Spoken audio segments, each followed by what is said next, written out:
Wagwan! Comment ça va la communauté internet? C'est Yes Indeed pour l'art du trading et on se retrouve cette semaine pour faire le biais de la semaine 29.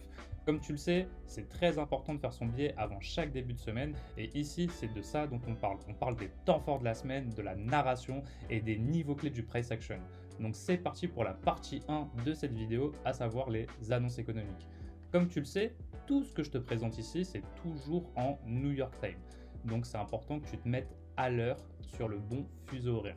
Maintenant que ça c'est dit, c'est parti pour ce qui nous intéresse vraiment. Lundi, aucune annonce économique, on se concentre sur les horaires clés ainsi que les horaires de session et les macros pour les scalpers.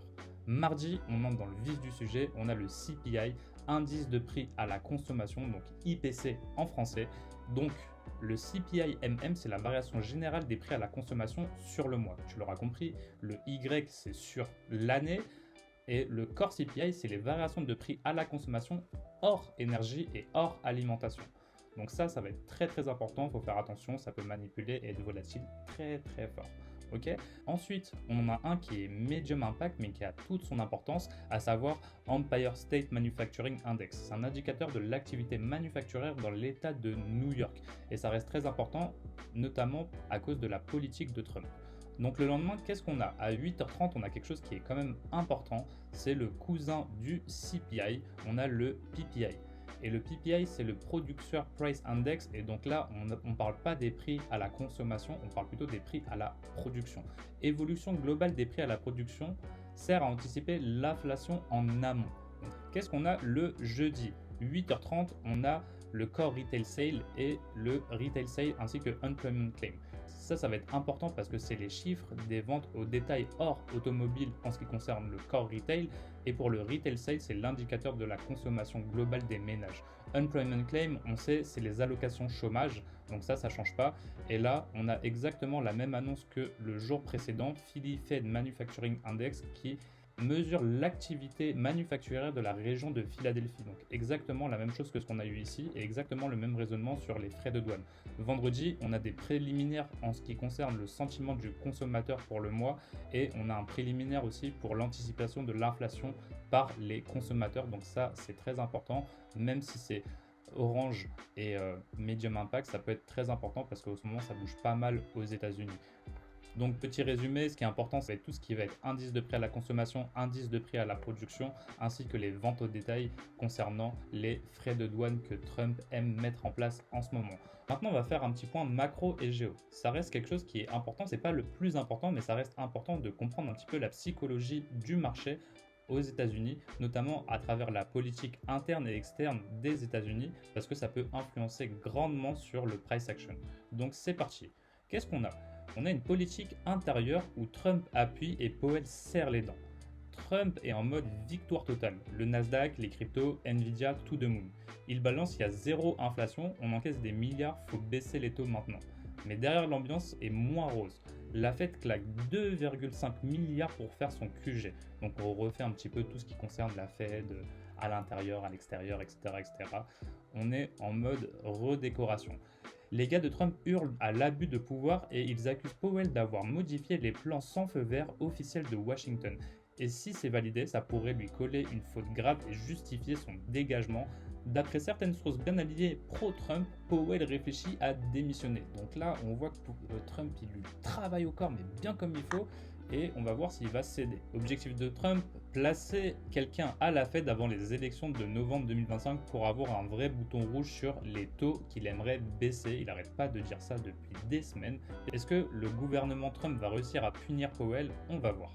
On vient de parler de la politique intérieure, maintenant on va parler de la politique extérieure. Donc surtaxe globale et guerre douce. À l'international, Trump sort le carnet de punitions. À partir du 1er août, entre 20 et 50% de taxes sur plus de 20 pays. Japon, Corée, Brésil, Afrique. On va en passer parce que la liste est longue. Si tu fais partie des camps des BRICS, Brésil, Russie, Inde, Chine, Afrique du Sud, Trump menace d'un 10% de surtaxe en bonus. Les BRICS, c'est le club qui veut challenger les US, le dollar et le système occidental. Et pour l'Europe et le Canada, Trump a lâché que des lettres sont parties, donc très possible que les nouvelles taxes tombent dans les jours à venir. On a aussi Wall Street qui s'en tape royalement. Pourquoi? Parce qu'on a le Nasdaq qui fait des plus hauts historiques, on a Nvidia et Tesla qui sont dans la tête dans les étoiles. Donc il faut bien comprendre que là, Nvidia, ils sont en train de battre des records historiques en termes de capitalisation et sur un temps vraiment très réduit. Okay, on a le SP500 qui va toujours plus haut. L'IA continue d'envoyer le marché au ciel. Même si Trump bloque les puces haut de gamme à la Chine, les investisseurs s'en fichent. Et ça, c'est important de le comprendre parce que Nvidia, c'est américain, donc forcément, s'ils font du chiffre, c'est bon pour les États-Unis. Mais en plus de ça, il a interdit Nvidia de vendre ses puces haut de gamme aux chinois. Là, ils ont prévu de faire des puces bas de gamme, on va dire, sans les meilleures technologies dedans, pour pouvoir les vendre au marché chinois. Mais il se peut qu'en dernière minute, Trump fasse une Trumperie et qu'ils disent non, en fait, on va rien leur vendre du tout. Donc, on n'oublie pas qu'il y a quelques semaines, c'était aussi encore les négociations avec la Chine, avec les terres rares, etc., etc. On est un petit peu dans un vrai délire de schizophrène. On a des stats économiques qui sortent clean, mais elles sont souvent corrigées à la baisse ensuite. Et tout le monde oublie, le marché veut juste du vert, un bon chiffre et de la dopamine pour continuer à monter. Ce qu'il faut retenir, c'est qu'on est dans un délire à deux visages. Pas catastrophique, donc tout va bien. Encore plus haut, donc encore plus de FOMO. Encore plus de FOMO, donc ça veut dire que les gens, ils vont acheter, acheter, acheter, jusqu'à qu'il y ait une mauvaise nouvelle et tout le monde va vendre. C'est un petit peu comme ça que la psychologie des investisseurs, elle est actuellement sur les marchés. Et ça se reflète dans les mouvements du prix. Mais cette semaine, il y a du lourd qui tombe. On a le CPI, le PPI mardi, mercredi, retail sale plus le chômage jeudi. Si les chiffres sont bons, le manège va continuer, donc on va continuer à monter. Et si ça déraille, Powell pourrait enfin sortir l'excuse pour déclencher une baisse des taux s'il est encore là. Donc maintenant, on vient de finir le point géo et macro. On va pouvoir passer aux études de prix. Donc ici, comme tu peux le voir, à l'heure où je tourne cette vidéo, le marché il est déjà ouvert. Ça c'est la semaine dernière, ça c'est la troisième semaine, donc la semaine actuelle. On a ouvert avec un beau gap d'ouverture. Pareil sur le Nasdaq ici. Donc maintenant je vais venir mettre mes annotations et voilà les prix que j'attends. La première question qu'on va se poser, c'est est-ce qu'on va chercher le previous week high qui correspond à l'ATH actuel sur le SP500, pareil sur le Nasdaq, et sinon, est-ce qu'on va continuer à descendre pour enfin retracer dans le discount? Donc ici, qu'est-ce qu'on a? On a un déséquilibre en weekly. Je vous ai mis des quadrants pour mettre les 25, 50%, 75%. C'est des niveaux d'attrait très puissants, notamment en weekly, mais on va pouvoir s'en servir par la suite dans des petites unités de temps. Et ici, comme on peut le voir, moi je m'attends à venir chercher le previous week low et revisiter ce déséquilibre weekly. Pourquoi je m'attends à ça? C'est ce qu'on va voir en daily. Ça ne veut pas dire que je suis baissier sur du long terme, je suis juste baissier pour avoir un retracement, rendre efficace ce prix qui est inefficace. Pourquoi? Parce qu'on a un déséquilibre qui est resté ouvert, pareil ici, donc à voir. Est-ce qu'on va descendre profondément dedans? Ça, c'est une autre question. Donc maintenant, on va passer en daily. En daily, qu'est-ce qu'on a? On va faire un petit focus sur le SP500. Le SP500, d'où on vient? On vient de cette manipulation. On est monté et nous, on sait qu'entre 1 et 1.5, on peut avoir un retracement, voire une réaccumulation avant de faire des plus hauts pour aller chercher les prochaines standard deviation. On n'en est pas là. Nous, ce qui nous intéresse, c'est ce qui se passe au niveau du prix actuel. Ici, maintenant, à quoi je m'attends? Je m'attends plutôt à que ce déséquilibre il cède. J'aimerais une clôture de corps daily en dessous de ce déséquilibre pour par la suite aller chercher la sell side au niveau des 6246 et pourquoi pas accélérer et toucher ce niveau. Ce niveau il est super important, les 6223 sur le SP500 parce que c'est le début de notre déséquilibre weekly qu'on a cité juste précédemment. Et à l'intérieur, qu'est-ce qu'on a? Déséquilibre daily et on en a un deuxième ici en dessous. Donc qu'est-ce qu'on a? On a le quadrant entre les deux et on a les 50%. Donc je m'attends quand même à une semaine plutôt baissière. C'est pas parce que je suis baissier cette semaine que sur le long terme je suis baissier. Non, je suis toujours haussier. Tant qu'on n'a pas inversé ce déséquilibre en weekly, je serai haussier.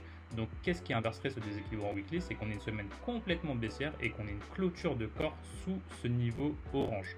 Ok, donc à quoi je m'attends maintenant cette semaine? Je m'attends plutôt à qu'on inverse ça. Ici, on reprice cette inversion et par la suite, on décline tranquillement vers tous ces niveaux. Donc tous les niveaux qui sont ici cités, c'est des niveaux d'attrait du prix. Rien ne vous empêche ici de rajouter les 50% de votre déséquilibre daily pour avoir un niveau supplémentaire avant de combler les 100%, puis les 25% du déséquilibre weekly et ainsi de suite pour ce déséquilibre ici. Donc vous l'aurez compris, c'est les niveaux qui m'intéressent ici sur le SP500. Forcément, si ces niveaux-là, ils m'intéressent sur le SP500, je vais observer les mêmes sur le Nasdaq. Donc le Nasdaq, même thème, qu'est-ce qu'on a? On a cette manipulation ici qui nous a permis de projeter le prix à la hausse. Et comme je vous l'ai dit précédemment, entre 1 et 1,5, qu'est-ce qu'on a? On a un retracement, voire une réaccumulation. Ici, je m'attends plus à un retracement et je m'attends à descendre. Pareil pour ici, je m'attends à descendre. C'est pas grave si en début de semaine, on laisse ce gap ouvert. Ici, j'aimerais pouvoir chercher la sell side en daily qui correspond à notre previous week low, ensuite venir dans ce niveau de déséquilibre daily au niveau des 22 751 et par la suite pourquoi pas venir aussi toucher ce déséquilibre. Donc ici je vais me rajouter par exemple ce niveau des 50% et ça va me donner un niveau supplémentaire. Vous pouvez aussi ajouter vos quadrants, mais c'est pas le plus important. Ce qui va vraiment nous intéresser, c'est comment on va revisiter ce déséquilibre weekly. Est-ce qu'on va venir juste à l'entrée et on va respecter ce déséquilibre daily? Dans le cas où on ne le respecte pas, tout de suite on va poser notre regard sur les 25% et voir ici les 50%. Les 50% ici, ils sont presque en confluence avec ce déséquilibre daily. Et pourquoi ce déséquilibre daily il m'intéresse? C'est le déséquilibre qui a cassé la structure. Donc c'est un déséquilibre à high probability. Mais avant d'arriver à ce déséquilibre, il faut qu'on inverse tout cela. On n'est pas obligé de les inverser, on peut faire même juste une mèche. Mais avant d'y arriver, on doit passer tous ces obstacles au prix. Je le rappelle, tous les obstacles au prix que vous allez mettre sur vos grandes unités de temps, c'est des moments où vous allez trouver des setups à high probability qui vont se former dedans, ou c'est des moments où quand on va les traverser, si vous êtes en position, c'est des moments où vous devez prendre des clôtures partielles, voire clôturer votre trade. Donc ici, je suis plutôt baissier pour cette semaine, mais dans les semaines à suivre, je vais voir comment ces niveaux ils vont réagir et si on repart sur une hausse. Si on a des mauvais chiffres au niveau de l'inflation et des prix à la production, ainsi que des ventes au détail par exemple ou du chômage, ça pourrait inciter le prix à descendre. Donc une chose aussi que je dois vous dire ici, c'est pas parce qu'on a un gap qu'on va forcément le combler cette semaine. Si on s'attend à descendre, on doit rester focus sur notre biais de descente et il n'y a que si vraiment on arrive à rebondir ici et qu'on voit qu'on a du momentum haussier qu'on va refocus sur ce gap. On n'est pas à l'abri que là, d'ici le début de la semaine, lundi, on revienne fermer ça, c'est vrai, pour continuer à descendre. Mais s'il ne vient pas refermer, n'essayez pas d'acheter tout de suite maintenant. Regardez ce que le price action il vous donne parce que vaut mieux qu'il vous montre sa main et par la suite, une fois que vous avez compris ce que le price action fait, vous allez pouvoir vous placer. On va passer ici rapidement en 1 heure pour que vous voyez que ces niveaux que je vous montre ils sont en confluence avec cette standard deviation qui a été le départ du mouvement jeudi dernier. On est venu entre 1 et 1.5. Qu'est-ce qu'on a? On a un retracement, super. Maintenant qu'on a eu notre retracement, pourquoi pas venir ici chercher la 2, 2.5 qui correspondent à quoi? À nos déséquilibres daily. Ok, donc ça c'est très important de le notifier. Et ici, la 4, à quoi elle correspond? La 4, elle correspond 3.5 et 4 ici correspondent à notre déséquilibre weekly en confluence avec ce déséquilibre daily. Donc ici, c'est plutôt ce plan que je vais suivre ici, mais si je vois que on a du momentum haussier, je saurai changer mon fusil d'épaule pour comprendre toute la liquidité qu'on a laissée ici en repassant par ce gap d'ouverture et j'irai target ces niveaux-là. Ok, donc là, on vient de faire le biais de la semaine 29 sur nos 52 semaines de l'année. On se voit pour le biais de la semaine 30. T'inquiète pas, comme d'habitude, je vais te mettre les screenshots de mes annotations dans la suite de la vidéo. Merci d'avoir regardé cette vidéo jusqu'à présent. C'était Yes Indeed pour l'art du trading. On se voit pour le biais de la semaine 30. Allez, ciao ciao ciao.